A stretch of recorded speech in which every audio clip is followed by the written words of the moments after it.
Donc déjà, je vais commencer par vous demander de me pardonner pour des grosses bêtises que j'ai dites à la fin du cours, et heureusement, un auditeur attentif me l'a signalé. Et ça, c'est le problème quand on a un canevas de cours et qu'on improvise en se disant « ouais, ça je le ferai en cours, il n'y a pas de souci ». Et puis bon, en fin de cours, on est amené, enfin, à dire des bêtises. Bon, alors donc, de quoi s'agit-il? Il s'agit de... je vais reprendre ça. Donc, l'exemple, et puis je compliquerai cet exemple. L'exemple, c'est dxt égale a alpha t dwt. D'ailleurs, je vais peut-être changer de notation. Je vais mettre un grand A pour dire qu'on ne connaît pas le grand A. Plus, et d'ailleurs c'est un dt, alpha t c'est un contrôle, et on verra ça plus tard ce matin, à plus dwt. Donc, ce que l'on connaît, c'est xt.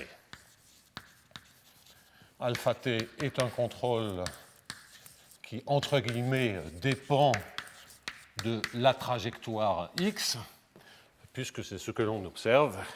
Tout ceci sera précisé plus tard lorsqu'on parlera vraiment de contrôle stochastique. Il faudra préciser l'attribut par rapport à laquelle l'attribut engendré par xt qui gouvernera la mesurabilité de alpha t.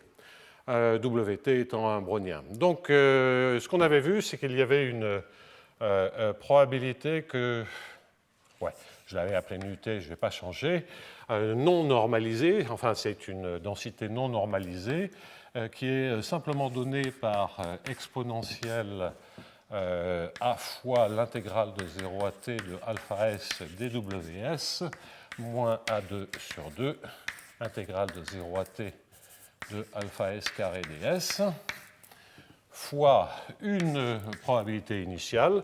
Donc nu0, c'est grosso modo les hypothèses que l'on fait dans ce problème d'apprentissage contrôlé, même si pour l'instant le contrôle est donné. Donc nu0, c'est une probabilité sur R ou sur RD, donc proba. Et l'évolution bayésienne en termes d'apprentissage bayésien, l'évolution de nos croyances, c'est, si on part de nu0, et je vais mettre égal nu0, c'est mu-t qui est simplement donné par nu-t divisé par l'intégrale de nu-t dA. Donc, on ne connaît pas grand A, on fait des hypothèses, on probabilise ce que pourrait être grand A, et la variable, donc c'est une probabilité dont par rapport à petit a, et l'évolution des règles de Bayes, c'est ceci. Donc une des premières questions que j'avais posées, donc la remarque, et je reviens, remarque corrigeant les énormes bêtises que j'ai pu dire la dernière fois, c'est qu'est-ce qui se passe en temps long? Est-ce qu'on apprend réellement? Est-ce que... et là, excusez-moi, c'est un dxs, puisque c'est ce que l'on observe. Alors, donc, la question est, est-ce que ceci converge bien quand t tend vers l'infini, à savoir mu-t, vers une probabilité concentrée en A, et donc la réponse c'est que si A appartient au support de nu0, c'est-à-dire de nos hypothèses initiales, alors il est bien vrai que mu-t converge quand t tend vers l'infini vers la masse de Dirac en A. Donc la convergence étant une convergence, si vous voulez, faible, étroite, puisqu'on peut partir d'une gaussienne et arriver à une masse de Dirac. C'est pas une convergence, c'est évidemment pas une convergence en norme.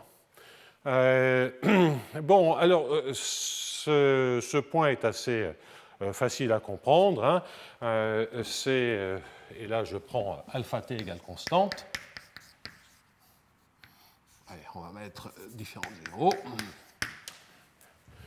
Donc, on a une certaine intensité constante, et c'est pas très compliqué de comprendre que, effectivement, penser grand A égale à 0, j'avais fait cet argument, si grand A est égal à 0, ben ça, c'est petit devant ceci, parce que ça, c'est comme du brownien, donc c'est comme, entre guillemets, du racine de t, tandis que ceci se comporte en t fois alpha carré, et donc si A est différent de 0, ça tend très vite vers 0 à cause de cette exponentielle, et donc toute la partie qui est loin de 0, enfin à distance positive de 0 dans cette intégrale est écrasée, et la seule chose qui reste, c'est ce qui se passe en 0. Donc on a une mesure de probabilité qui écrase partout sauf en 0, donc ça converge vers la masse de Dirac en 0. Donc ça, c'est effectivement très simple. Alors, donc là, tout se passe bien. En revanche, et c'est évidemment un problème standard et un reproche qui est souvent fait à l'apprentissage bayésien, c'est que si on fait une hypothèse où on s'est planté au démarrage, il n'y a aucune manière, comme on reste sur le support de nu0, il n'y a aucune manière de s'approcher de A en restant sur le support de nu0. Donc j'avais donné un exemple, et donc ce qu'il faut introduire, c'est ρ qui est l'inf dA moins A pour petit a appartenant au support de mu0. Donc, si ce minimum est unique, si minimum unique, disons, on va l'appeler A bar, alors il est clair, c'est le même argument que mu t converge quand t tend vers l'infini vers delta A bar, puisque c'est la même chose, hein, toute pensée grand A égale à 0, toutes les valeurs donnent des A carrés qui sont plus grandes, donc sont beaucoup plus petites dans l'intégrale que la contribution qui provient de A bar. Donc ça, c'est encore assez satisfaisant, puisque ça nous dit que ça converge vers le point du support qui est le plus proche de la vraie valeur. Donc on a pu se planter dans nos hypothèses, mais on essaie de rattraper ça le plus possible. Donc là, l'énorme bêtise que je vous avais dite après, c'est qu'est-ce qui se passe s'il y a deux points? Et je vais en dire un tout petit peu plus. Donc si on est par exemple en dimension 1 et que l'on a la vraie valeur grand A que je vais prendre égale à 0 pour simplifier, et je vais partir de nu0 avec deux valeurs, moins A0 plus A0, A0 étant strictement positif. Et donc mon U0, c'est une combinaison de ces deux valeurs où alpha est compris entre 0 et 1, bien entendu, si alpha égale à 0 ou alpha égale à 1, on est dans ce cas-là. Bon, alors donc, vous voyez que les A carrés n'aident pas du tout, puisque ce sont les mêmes pour A0 et moins A0, et que donc tout se passe ici. Tout se passe ici, et évidemment, ce que vous avez, c'est quelque chose qui n'est rien d'autre que E puissance moins le alpha, c'est pas mal, hein, θ, 1 moins θ. Et donc, qu'est-ce que vous avez? Vous avez quelque chose qui est une exponentielle A alpha, c'est uniquement le brownien. Le moins A0 carré intégral de 0 à t de alpha s de alpha carré fois t, celui-là, il va disparaître en bas et en haut, puisque on a... Donc là, c'est θ ceci, delta A0, plus 1 moins θ, et puissance moins A0 alpha wt, delta moins A0, et puis on doit diviser par θ fois et puissance alpha 0, alpha wt plus 1 moins θ. Il faut que ce soit une mesure de proba. Ouais. Bon. Et donc, l'énorme bêtise que je vous ai dite la dernière fois, je vous ai dit, si Wt tend vers plus infini, à ce moment-là, c'est celui-ci qui est le plus grand et ça tend vers delta A0. Et si Wt tend vers moins l'infini, c'est celui-ci qui tend, vers l'infini et ça tend vers delta moins A0. Et en fait, c'est complètement ridicule parce que Wt ne peut pas tendre vers l'infini. Wt, pour chaque temps, a une probabilité de plus en plus faible d'être proche de 1, d'être entre moins 1 et plus 1. Donc il fait des grandes variations, mais il revient. Donc ce qui est bien sûr vrai, c'est que Wt en valeur absolue tend vers l'infini en probabilité, c'est-à-dire que la probabilité que Wt soit plus petit que n'importe quelle constante k tend vers 0 quand t tend vers l'infini, ça c'est évident, hein, puisque ça revient à dire que la probabilité d'une gaussienne est plus petite que k sur racine de t, et ça c'est de l'ordre de 2k racine de t. Bien, 2k sur racine de t, donc ça tend bien vers 0. En revanche, ce qui est faux, mais c'est que Wt ne tend pas vers l'infini, presque sûrement. Ça c'est fou.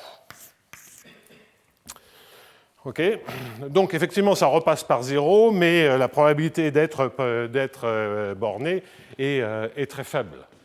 Donc c'est un magnifique exemple d'ailleurs pédagogiquement sur l'énorme différence qualitative qu'il peut y avoir entre la convergence en proba et la convergence presque sûre.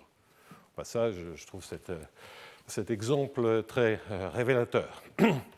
Et donc, ce que vous pouvez analyser, c'est de dire, ok, j'ai une mesure de proba par rapport à A, qui est stochastique. Donc je peux regarder sa loi. Okay. Et en fait, en loi, ceci converge vers 1 demi de delta A0 plus 1 demi de delta moins A0.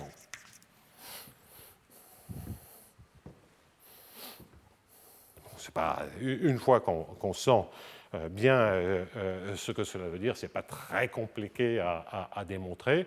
Il faut faire un peu attention à la signification de ceci, parce que c'est une loi sur les mesures. Hein. Donc, a priori, on est en train de parler de proba sur les mesures.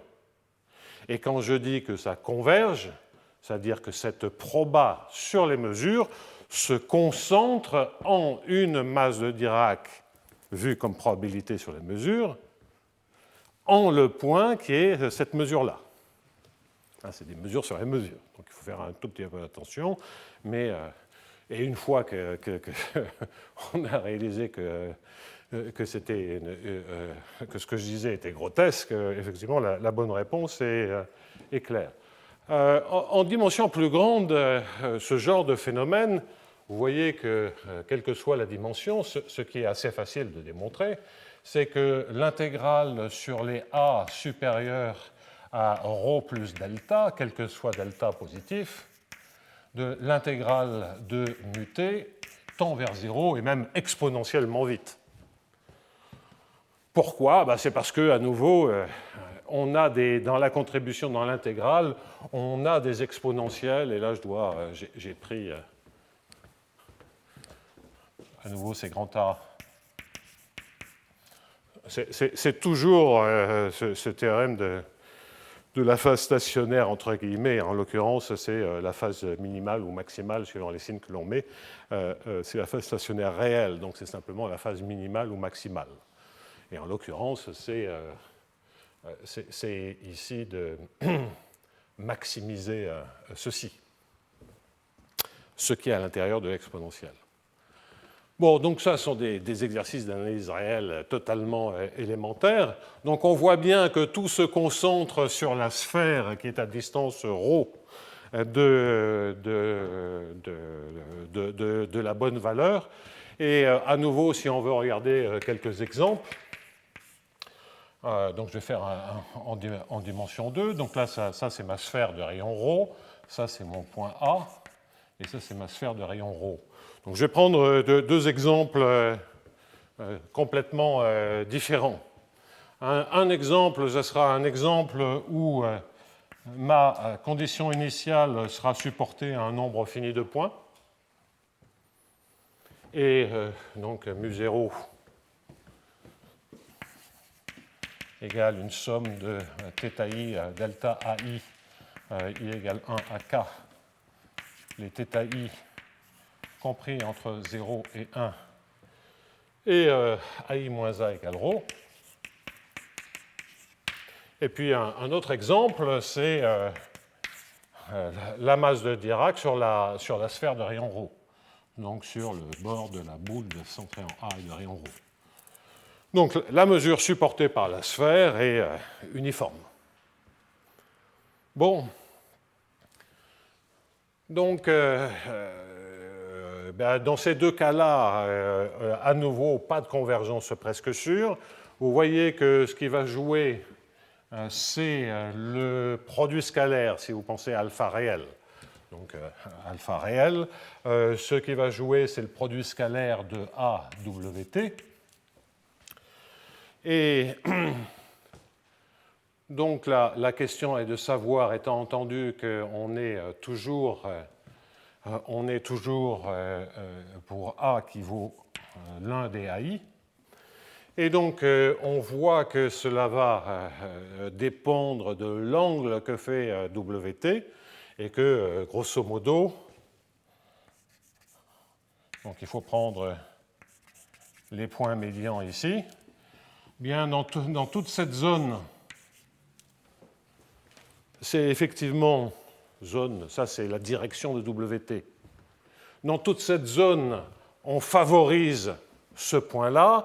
Dans toute cette zone, dans toute cette zone, on favorise ce point-là. Non, c'est le contraire. Dans toute cette zone, c'est les croix sont mes points AI, on favorise ce point-là. Et dans toute cette zone, voilà. Je vais effacer et refaire le dessin parce que c'est ignoble. Donc ça, c'est ma sphère de rayon ρ. Donc là, j'ai indiqué les points médians. Voilà. Là, ça, OK. Donc là, de là à là, c'est le point qui est ici. Et de...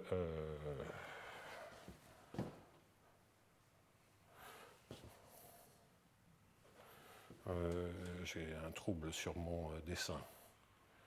Donc, c'est bon. Enfin, donc, bref, on regarde les angles, et ce que vous voyez, c'est qu'effectivement, vous allez avoir une convergence en loi vers une combinaison des masses de Dirac en delta I, qui va être liée à, si vous voulez, la portion d'angle qu'il y a.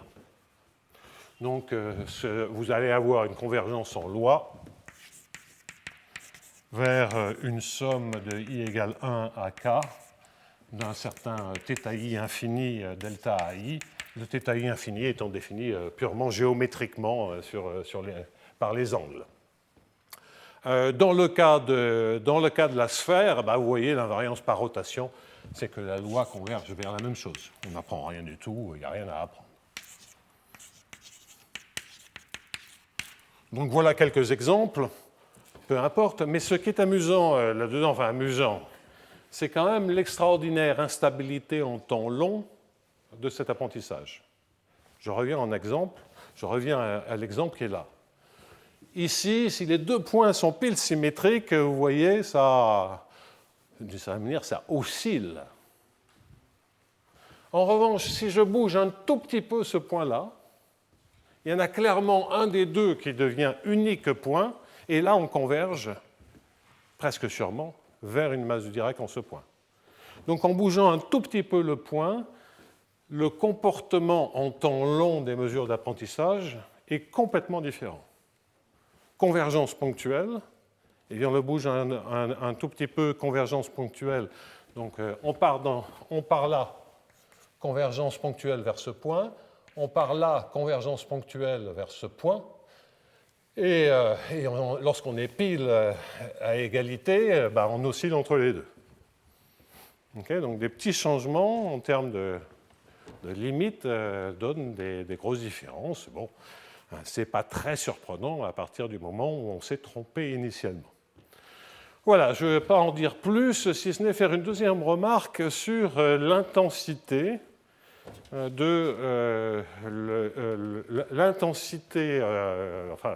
le contrôle que l'on met ici, donc le alpha, que l'on peut interpréter comme une intensité d'observation, une intensité d'apprentissage, et se dire que ça doit rejaillir sur la vitesse à laquelle on apprend. Et ça, c'est utile parce que quand, dans 5 minutes, je vais parler de contrôle, eh bien, évidemment, réduire les incertitudes, cela pourra être intéressant, et donc j'aurai envie de prendre des alpha grands, mais en même temps, si j'ai un problème de contrôle optimal dans lequel il y a un coût pour alpha, ça coûte cher. Donc, quel trade-off et quelles sont les vitesses caractéristiques, quelles sont les améliorations en vitesse d'apprentissage caractéristiques. Donc, pour ça, l'exemple le plus simple où on peut faire des calculs explicites, c'est le cas gaussien, pour comprendre ceci. Donc ça, c'est la correction des bêtises que je vous ai dites en fin de cours il y a 15 jours. Bien. On retient ceci, puisqu'effectivement, les 2 points, c'est un cas un peu dégénéré. Ça converge, grosso modo, ça converge vers le point le plus proche du support, avec tout un tas de bizarreries s'il n'y a pas unicité de ce point. Bien.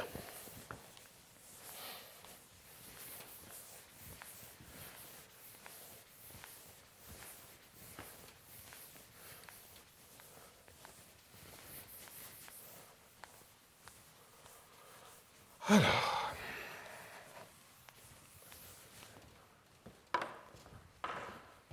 Donc, deuxième remarque sur la vitesse. Donc, cas gaussien. Donc, ça veut dire que nu0, bon, je vais faire les calculs comme si c'était en dimension 1, mais ça ne change rigoureusement rien, la dimension ne change absolument rien. Donc, on a une exponentielle de a moins a moins... ouais, je vais appeler ça A0 carré, je vais mettre un 2, lambda 0, donc l'inverse de la variance. Et puis, il faut que ceci soit normalisé, donc 2pi sur lambda 0 à la puissance 1,5 si on est en dimension 1. Sinon, c'est d sur 2. Et c'est la norme de a moins a0 carré. Bien. À part qu'en dimension plus grande, on pourrait avoir une forme quadratique plus compliquée, etc. Mais bon, si on fait en dimension 1, ça suffira largement. Donc, on va regarder NuT et muté.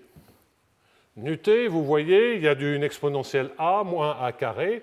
Donc, on va garder ce qu'on a envie d'appeler une maxwellienne, c'est-à-dire une gaussienne non normalisée, c'est-à-dire une exponentielle d'une fonction quadratique, avec un terme négatif en a carré. Et muter, c'est simplement remettre tout à masse 1. Donc on se concentre sur le muter parce que muter, c'est-à-dire c'est une gaussienne, qui donc va être caractérisée par sa moyenne et sa variance. Donc il y a un AT à trouver et un lambda T.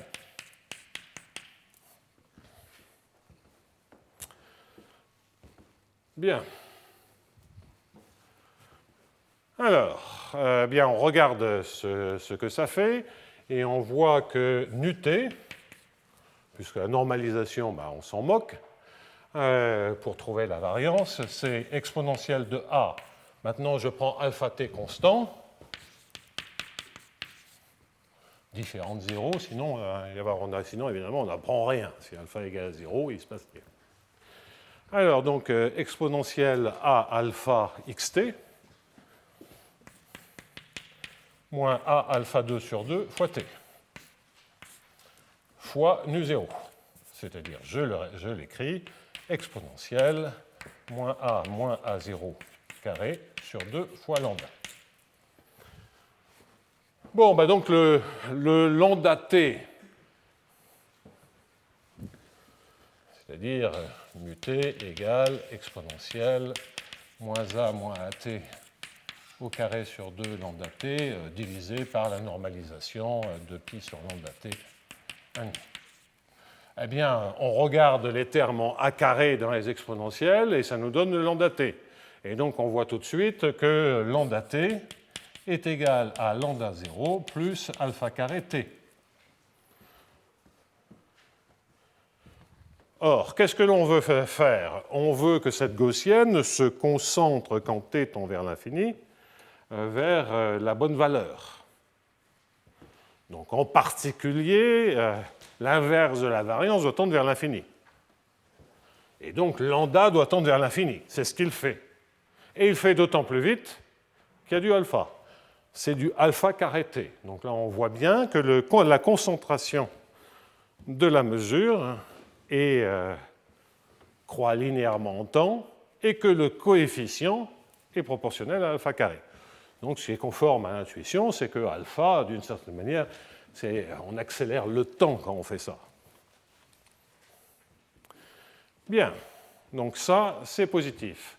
Quid du centre, puisque c'est là où on doit récupérer la bonne valeur. Alors déjà, on va regarder le AT, et les coefficients en A, vous voyez, il y a un double produit, moins par moins, ça fait AT lambda T. Donc on a AT lambda T on le connaît, qui doit être égal aux termes en A qui sont dans le produit des exponentielles, qui est en bas, c'est-à-dire la somme des termes en A, c'est-à-dire alpha xt, d'accord, plus A0 lambda 0.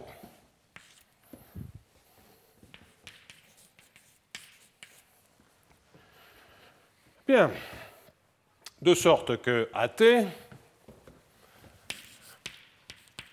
est égal à A0 lambda 0 sur lambda t. Bon, ça c'est du 1 sur t, et c'est même du 1 sur alpha carré t.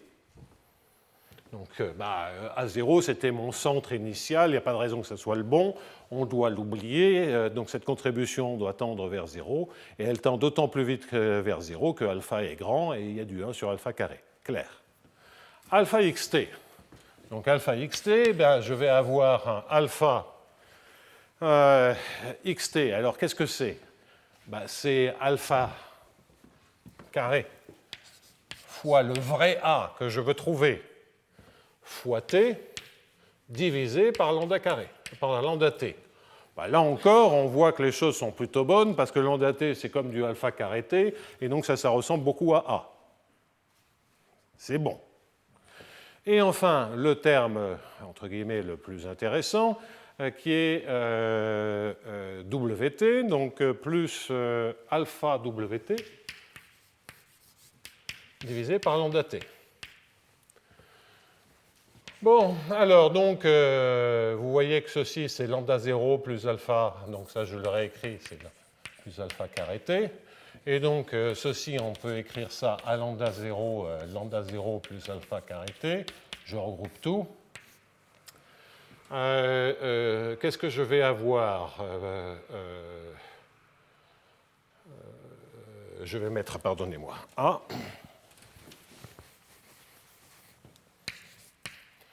Et donc, ce qui me reste, c'est moins lambda 0 fois A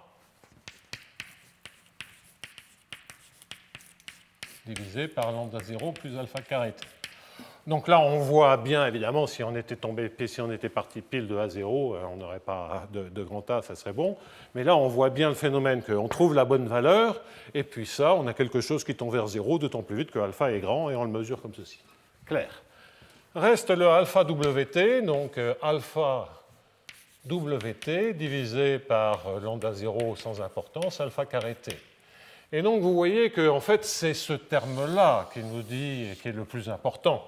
Parce que le brownien, en valeur absolue, tend vers plus infini, comme je l'ai précisé avant, en probabilité, et que, grosso modo, si on veut être... C'est incorrect ce que je veux dire, mais si vous pensez racine de t, vous avez ici du alpha racine de t divisé par du alpha carré t, et entre guillemets, pensez 1 sur alpha racine de t.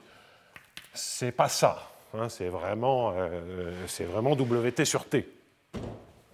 Et en fait, je vais écrire, donc c'est semblable en erreur à du Wt sur alpha t. Donc Wt sur t qui est vraiment typique des erreurs d'apprentissage, donc fortement oscillante, il y a des trajectoires où c'est pas terrible, c'est lent. Wt sur t, si vous pensez 1 sur racine de t, ça ne converge pas vite vers 0. Et prendre un alpha grand, eh bien, prendre un alpha grand, certainement, accélère les choses. Et donc là, on voit que le temps aléatoire d'apprentissage, grosso modo, est multiplié par alpha.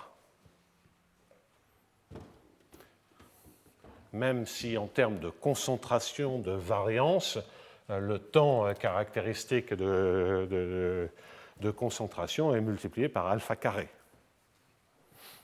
Donc en termes de variance, alpha carré, en termes de centre, alpha en termes de gain. Voilà, donc on retient ça. Maintenant, il est temps de passer à, et ça nous dit grosso modo, sur cet exemple très très simple, ça nous donne une intuition de ce qui se passe sur ce problème-là. Donc maintenant, il est temps de rentrer dans... Ça, je peux l'effacer.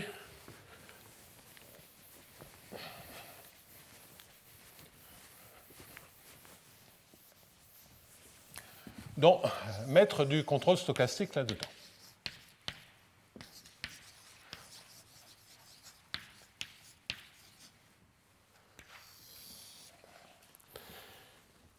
Donc, l'approche naïve qu'il va falloir rejeter,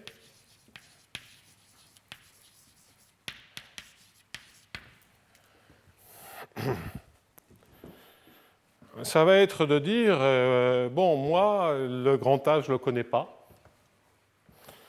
Donc, j'ai mes hypothèses qui évoluent en fonction des observations de xt.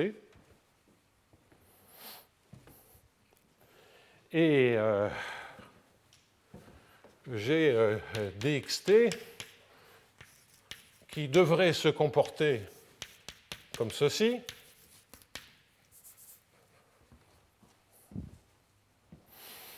Avec un A qui est grosso modo tiré au hasard suivant la probabilité mutée. Donc, sur un temps t plus dt, j'ai envie de dire je tire A suivant la loi mutée, ça me donne un dxt, donc je sais comment dxt évolue sur ce temps, et ensuite ça me donne un ut, puisque j'ai que dnut est égal, c'est une autre manière d'écrire ceci, est égal à A. Alors dnut, c'est l'évolution de la mesure, donc j'ai utilisé une autre variable que petit a. C'est z. Dnut de z égale z fois alpha t dxt nut.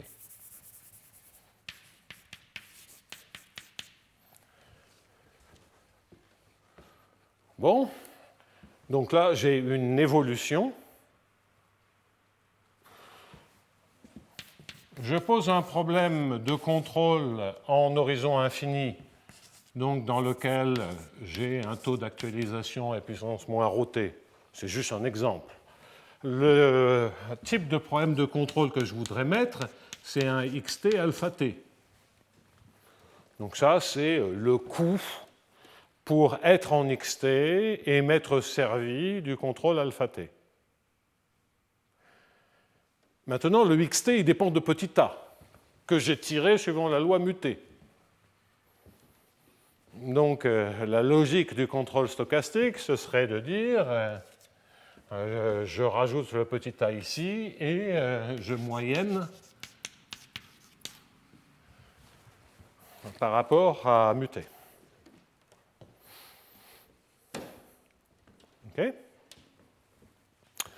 Donc ça va si je sais résoudre ce problème-là, ça va me donner un contrôle optimal. Il faut que je précise la classe de contrôle.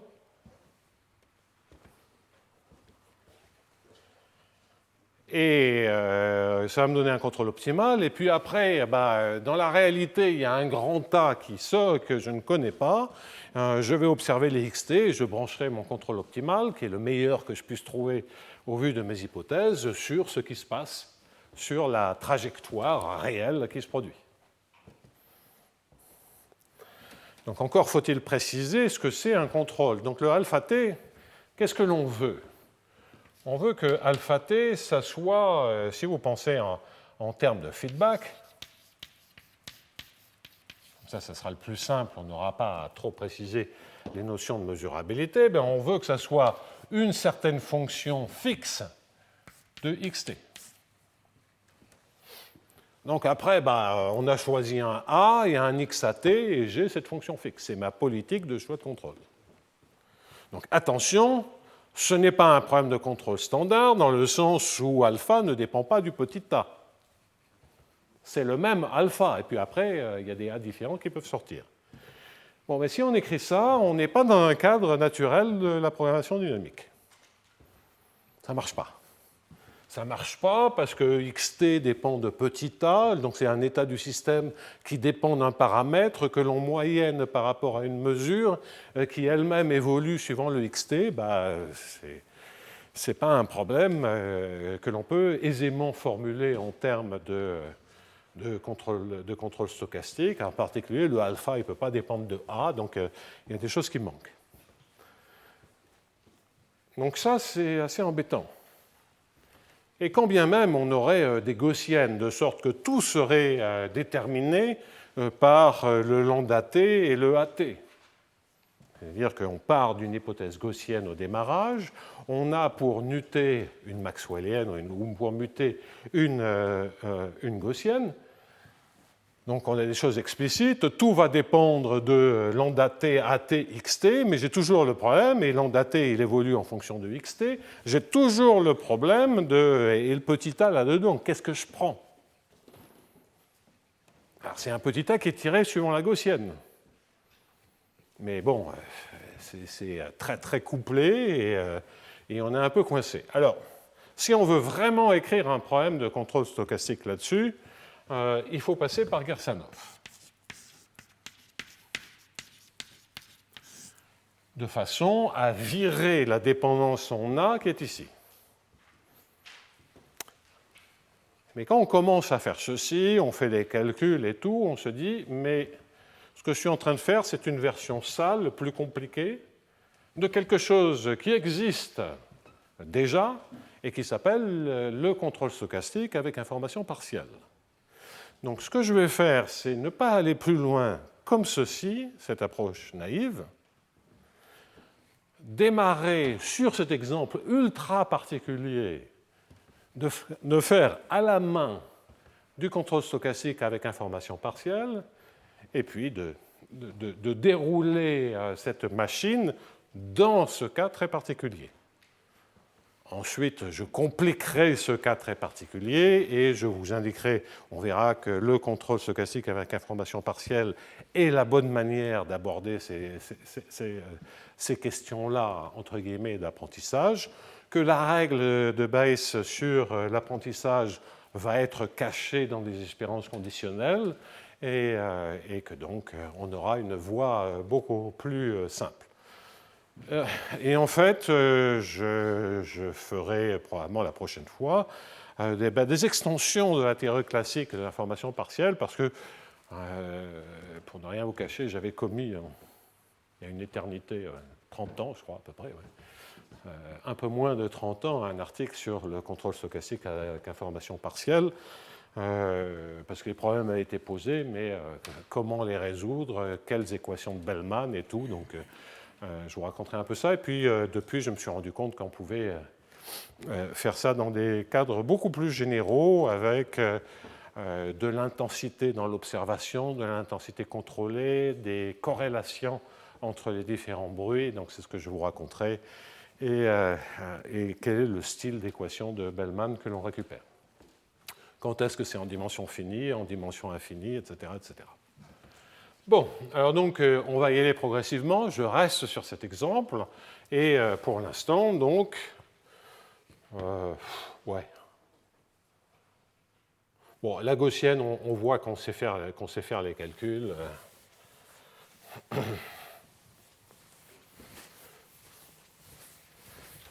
Je vais peut-être juste garder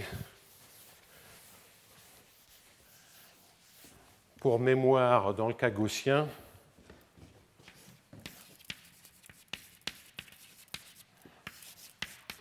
si alpha n'est pas constant, dans le cas gaussien, ce que l'on récupère, c'est d lambda t égale alpha t carré dt et dat lambda t, c'est plus simple de l'écrire comme ceci, égale alpha t dxt. Bien. Donc je vais en apparence démarrer complètement autre chose, avec une approche radicalement différente. On ne parlera plus d'apprentissage. On va oublier tout ce qui est apprentissage et on va raisonner de manière beaucoup plus propre. Approche info partielle.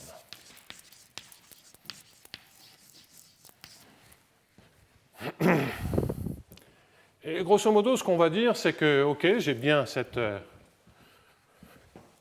grand A est inconnu. Donc là, quand je dis ça inconnu, c'est qu'on a envie de dire qu'il y a un paramètre réel. Paramètre réel, c'est une loi de probabilité consacrée et concentrée en une valeur. Dans tout ce qui suit, A peut être une variable aléatoire, évidemment indépendante du brownien.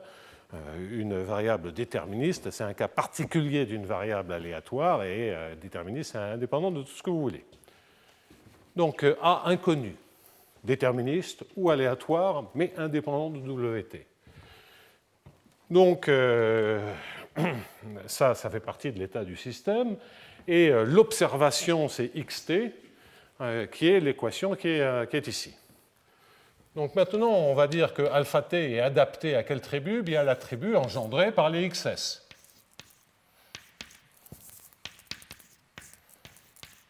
Ça, c'est bien traduire le fait que alpha t ne dépend que des x.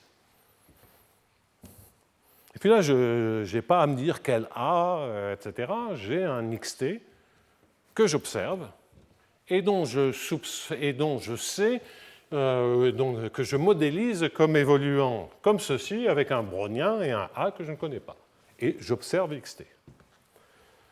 Le problème de contrôle stochastique qui m'intéresse, c'est l'espérance sur une loi de probabilité, si grand A est aléatoire, une loi de probabilité jointe en grand A en WT.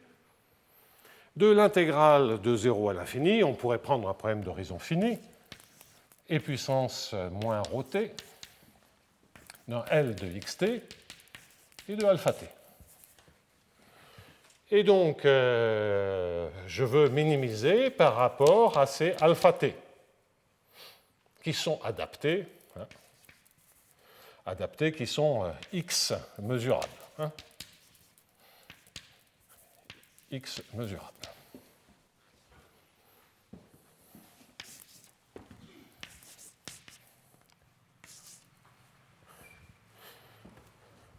Donc, dans les années 80, 1900 quand même, pas 1800, donc dans les années 1980, deux points de vue un peu différents sont apparus.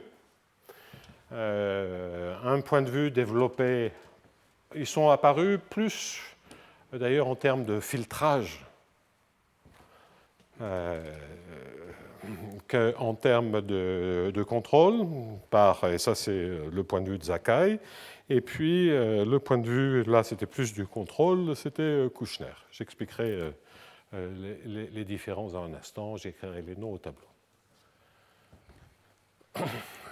Ces points de vue sont très proches, et en fait, du point de vue de l'apprentissage, même si je ne parle plus d'apprentissage, consiste à regarder d'une part muté, ça c'est Sakai, ou muté, ça c'est Kouchner.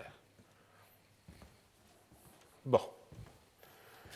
Alors, ce que l'on va faire, l'approche va être déjà de faire Girsanov et de se dire, le xt, je ne le connais pas très bien, mais à un changement de loi près, c'est un brownien. Donc je vais toujours écrire L de xt alpha t, et ici je vais mettre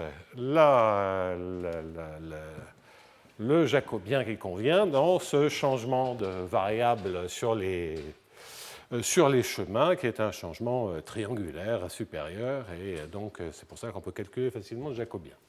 Donc, quoi qu'il en soit, on récupère e puissance a fois l'intégrale de 0 à t alpha s dws moins 1 à 2 sur 2 intégrale de 0 à t de alpha s carré ds.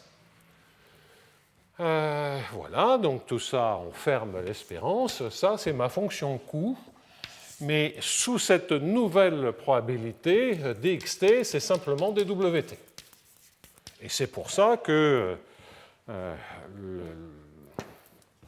bref, dxt égale dwt. Donc c'est Girsanov pour absorber le drift. Bien. Ça, c'est toujours vrai, ça n'a... Bien. Maintenant, le grand A, je ne le connais toujours pas.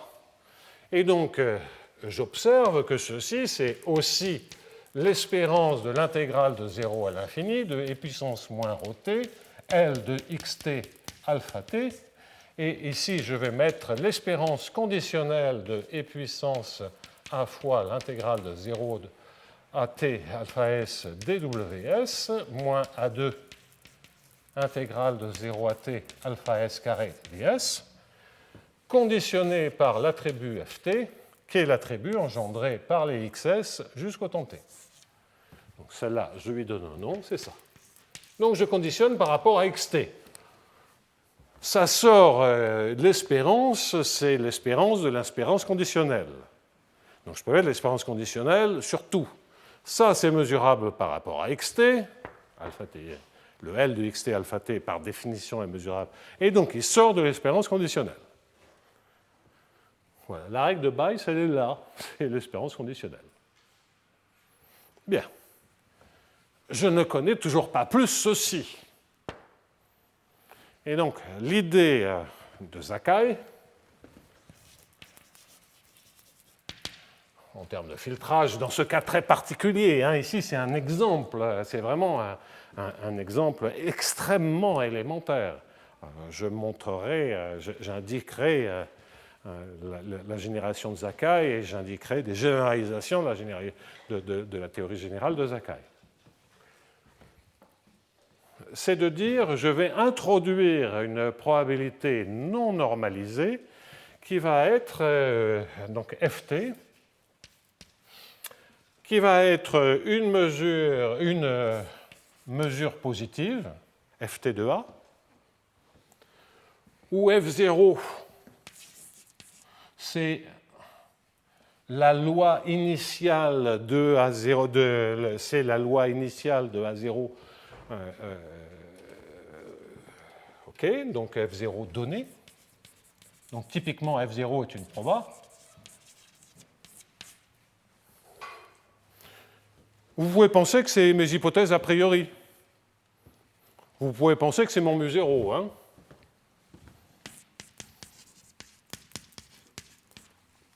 Okay.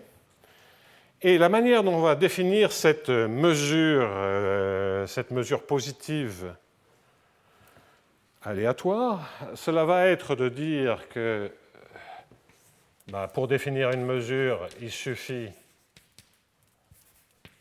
de définir son action sur des fonctions de test, disons continues, quelconques ou régulières d'ailleurs. Hein. Et vous définissez ça en glissant dans le truc précédent phi de a exponentielle, et vous réécrivez l'intégrale de 0 à t de alpha s dws moins a carré sur 2 intégrale de 0 à t de alpha s carré ds, le tout étant conditionné par rapport à ft. OK ? Ça, lorsque j'injecte une fonction phi ici, c'est une quantité qui est bien infinie, c'est clairement une forme linéaire positive sur les phi, et donc il y a une mesure positive qui donne ce résultat. vous voyez que ft est une mesure positive, c'est une mesure positive, comme je l'indiquais, et d'autre part qu'elle est aléatoire, c'est-à-dire que ft en tant que mesure est grand ft mesurable, c'est une espérance conditionnelle. C'est une densité d'espérance conditionnelle. Donc ça correspond bien à quelque chose qui est x mesurable, x ou w mesurable. X et w, c'est la même chose maintenant. Et donc, l'approche de Kushner, c'est de regarder ft divisé par sa masse totale. C'est de normaliser. Il veut une mesure de proba. Bien entendu, ce qu'on va voir dans un instant, c'est que ft, c'est nut. Et que donc Kushner, c'est muté, c'est-à-dire les mesures d'apprentissage. Même si en apparence, le jeu qu'on est en train de faire semble assez différent, puisque là, je pars du problème exact, je ne fais aucune hypothèse, je ne fais pas ces dynamiques, etc., mais on va retomber sur nos pattes et on va réinterpréter ces mesures d'apprentissage. Bien entendu, quelque part, ce n'est pas tellement surprenant, parce que fondamentalement, dans l'évolution de ces mesures d'apprentissage, qu'est-ce que l'on a mis? On a mis des probabilités conditionnelles. Et là, qu'est-ce qu'on a mis? Une espérance conditionnelle. Mais le point de vue est un peu différent. Donc, c'est quand même bien de le faire lentement pour se convaincre de la même chose. Donc, a posteriori, ce n'est pas surprenant. Ça ne prouve pas que c'était évident a priori. En tout cas pour moi. Alors, où en est-on? Je crois que là, on avance bien. Je ne sais plus quoi effacer. J'ai besoin de beaucoup de choses. Le problème des formules probabilistes, c'est qu'elles ont tendance à être grandes et à nécessiter de pas mal de place. Bon. Alors, ce n'est pas la difficulté essentielle, mais quand même. Bien. Alors, donc ça, je dois pouvoir... Ouais, ça, je peux le gérer. L'approche naïve, même si après, je dirais tout au bout...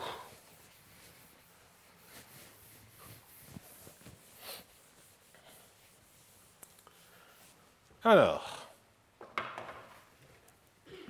donc, un fait, et ça, c'est ce qu'on appelle l'équation de Sakai dans le cas ultra particulier qui est ici, c'est qu'il y a une évolution pour cette mesure aléatoire qui est simplement dft égale petit a ft alpha t dwt. C'est-à-dire, une fois que vous avez changé xt en wt, c'est exactement nut. Mais attention, je suis passé via Gersonov, donc là, le xt, c'est un w maintenant, c'est un vrai w. Alors que l'évolution sur nut, c'était un dxt. Bon, mais enfin, quand même. En d'autres termes, dans ce cas particulier, c'est que vous avez que ft est égal à exponentielle de a fois l'intégrale de 0 à t de alpha s dws, moins a carré sur 2 intégrale de 0 à t de alpha s carré ds, fois f0. C'est-à-dire exactement la même formule que tout à l'heure. Même ici, vous pouvez penser que c'est nu0, mu0, tout ce que vous voulez. Et ici, c'est comme le nut, en tout cas... avec un petit a égal à 0. Bon. Donc on va se convaincre de ce fait. Pas très compliqué, mais il y a quand même un petit argument à faire. Donc ça, je peux maintenant effacer ceci.